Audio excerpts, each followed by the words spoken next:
Hey guys, welcome to simply learn with Raj. आज हम कुछ ऐसे मिसलेनियस स्टैटिक जीके करने वाले हैं जो कि एसएससी सीजीएल 2017 की को नज़र में रखते हुए काफ़ी इंपॉर्टेंट हैं। तो चलिए अपने क्वेश्चंस को देखते हैं कौन कौन से क्वेश्चंस हैं।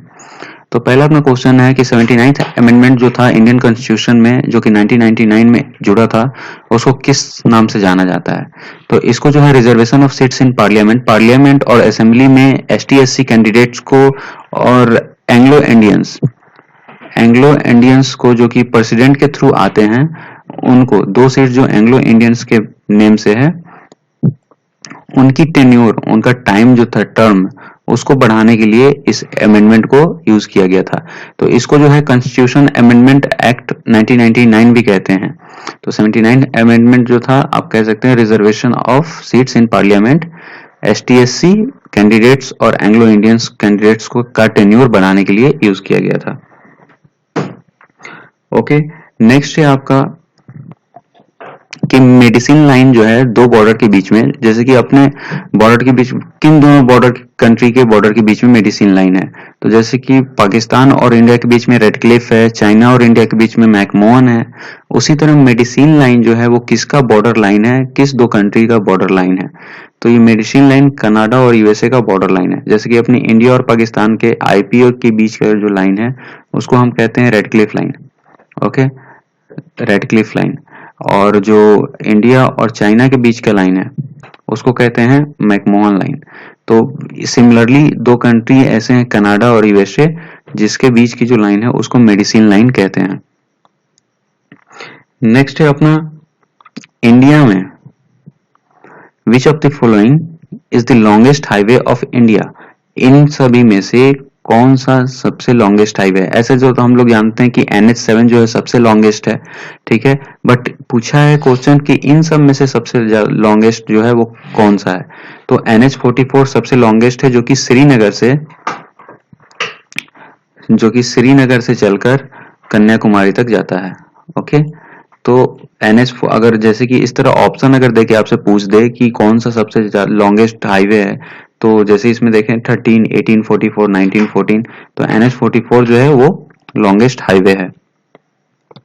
ये जो है डिफरेंट स्टेट से गुजरता है, जिसमें पहला जम्मू कश्मीर है, फिर पंजाब है आपका, फिर हरियाणा है, फिर आपको दिल्ली आ जाता है, फिर उत्तर प्रदेश आ जाता है, फिर आपको मध्य प्रदेश आ जाता है, फिर महाराष्ट्र है, इसमें तेलंगाना है, आंध्र प्रदेश है, देन आपको Karnataka and at last Tamil Nadu आ जाता है, यहाँ पे कन्याकुमारी में वो जाके मिल जाता है।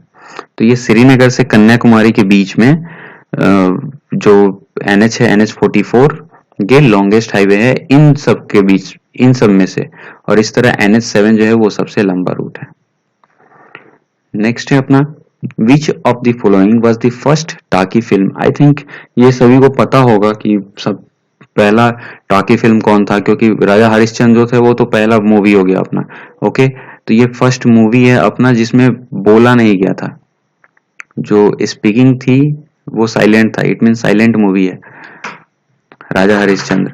बट जो टॉकिंग फिल्म थी अपनी वो पहली थी आलम आरा। आलम आरा अपनी पहली टॉकी फिल्म थी। नेक्स्ट क्वेश्चन अपना, in which year first film of the Indian history was introduce.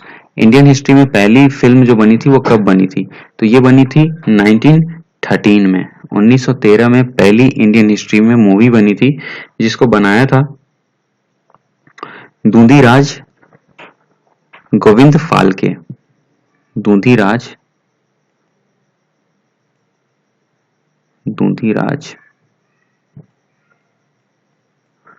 Govind Phalke. Okay, तो इन्होंने पहली मूवी बनाई थी 1913 में, जो कि पहली इंडियन हिस्ट्री की फिल्म थी। Okay, earth has the highest density material at its center and lowest density material at the outer layer which is also known as, उसको क्या कहते हैं। ओके, तो पहले तो अर्थ का जो स्ट्रक्चर है तो इसका जैसे 3 पार्ट में बटा रहता है, ठीक है। एक सबसे अंदर वाला होता है, इसको कोर कहते हैं, ठीक है। सबसे आउटर वाले को क्रस्ट कहते हैं, फिर इसके बीच वाले को मेंटल कहते हैं। ये तो 3 भाग में डिवाइडेड है, जो कि क्लास 6 के एनसीईआरटी में ये गिवन है आपको। जो सीबीएसई बोर्ड अगर फॉलो करते होंगे तो क्लास 6 में है, 7th में है, तो ये सब चीज़ें आप उसमें ज्योग्राफी में देख सकते हैं। तो क्रस्ट, मेंटल कोर 3 चीज में डिवाइडेड है। और ये जो पूछ रहा है, अर्थ का जो हाईएस्ट डेंसिटी मटेरियल है सेंटर में और lowest density material outer layer पे, उस लेयर को क्या कहते हैं? तो उसको जो है हम क्रस्ट कहते हैं। Okay,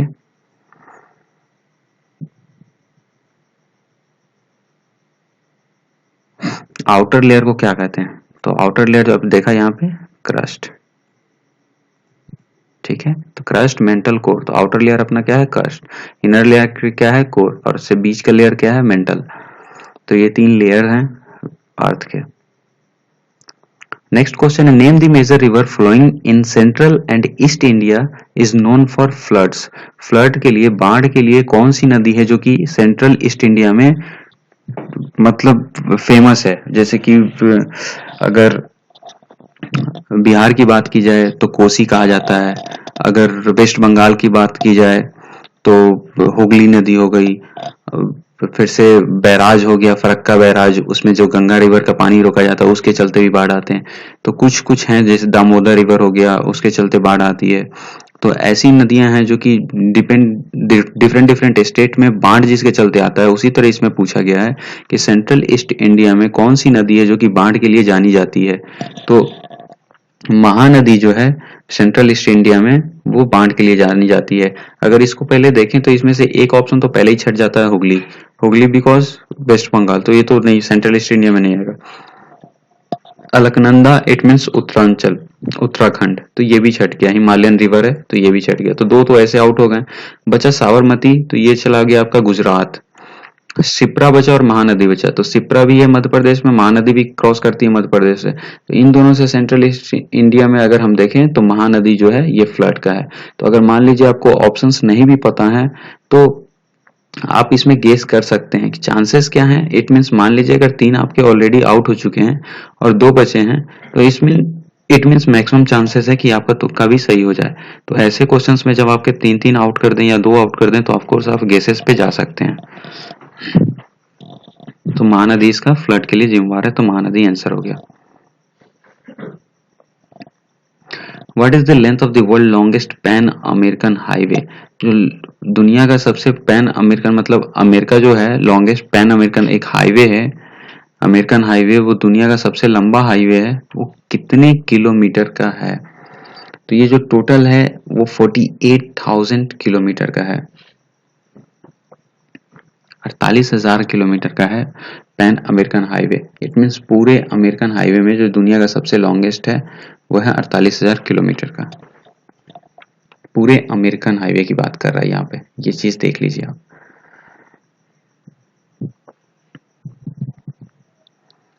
due to which among the following we feel earthquake? Earthquake हमें किसके चलते फील होता है? अगर प्लेट मूव नहीं करेगा, मान लीजिए 2 प्लेट है, ठीक है, अगर ये मूव नहीं करेगा तो हिलने डुलने का, इस पे मान लीजिए स्ट्रक्चर्स हैं, स्ट्रक्चर्स हैं, स्ट्रक्चर्स हैं, स्ट्रक्चर्स हैं, स्ट्रक्चर्स हैं, तो अगर सब पे अगर बिल्डिंग बनी है, अगर ये दोनों हिल ही नहीं रहे तो अर्थक्वेक महसूस होगा नहीं, तो ये पहला गलत हो गया। दूसरा, when they slide past to each other, अगर एक दूसरे के ऊपर ये स्लाइड करें तो ऑफकोर्स अगर मान लीजिए एक पत्थर यहाँ है, एक पत्थर यहाँ है, अगर हम नीचे वाला स्लाइड करें तो ऑफकोर्स ऊपर वाले को भी पता चलेगा। मान लेते हैं ये नीचे है ये ऊपर है, अगर साइड बाई साइड है तो भी पता चलेगा एक दूसरे से। तो एक केस ये हो गया, तो ऑफकोर्स ये वाली केस कंसिडर की जा सकती है। when they do not get fracture in a small, जब फ्रैक्चर नहीं होगा तो वहीं खत्म हो जाता है। when the plate don't get separated, separate नहीं होंगे और नॉर्मल सेम प्लेस पे होंगे, इट मीन्स स्टैटिक केस है, तो ये भी खत्म हो जाता है। इट मीन्स ये वाला केस जो है वो राइट लग रहा है। तो अगर आप अपनी सिंपल आईक्यू लेवल को यूज करें तो डायरेक्ट आप इस क्वेश्चन का आंसर बता सकते हैं कि जब वो स्लाइड ए पार्ट होंगे ईच अदर तो अर्थक्वेक हम फील करेंगे। तो it means second one is the answer of this question. Next है आपका, which dance style invokes the rain God? Rain God it means Indra भगवान, ठीक है, बरसात, या फिर आप कह सकते हैं उनके अंडर में है तो ऑफ कोर्स उन्हीं को आप डिनोट कर सकते हैं। बहुत जगह इंद्र भगवान को बारिश का देवता माना जाता है और उनके अंडर में भी कुछ देवता होते हैं, गॉड होते हैं, तो वो भी इनके अंडर में आते हैं। तो which dance style invokes the rain God, तो जो डांस स्टाइल रेन गॉड को इन्वोक करता है वो है तपेता गुल्लू, तपेता गुल्लू। तो आप बता सकते हैं ये डांस स्टाइल जो है, एक क्वेश्चन है, इस कहाँ से रिलेटेड है, इट मीन्स किस स्टेट से रिलेटेड है, कमेंट सेक्शन में इसको ज़रूर बताएं। तो ये रहे 10 मिसलेनियस क्वेश्चन स्टैटिक जीके के। अगर आपको सेशन पसंद आया तो चैनल को सब्सक्राइब करें ताकि रोज और डेली जो भी वीडियो अपडेट हो उसका नोटिफिकेशन आपको मिल जाए। साइड में एक रिंगर, जैसे ही आप सब्सक्राइब करेंगे एक रिंग बेल का नोटिफिकेशन बेल का आइकन आएगा, उस पर क्लिक करें ताकि नोटिफिकेशन आपके पास पहुंच जाए। Hope you guys like this. Thank you, bye bye.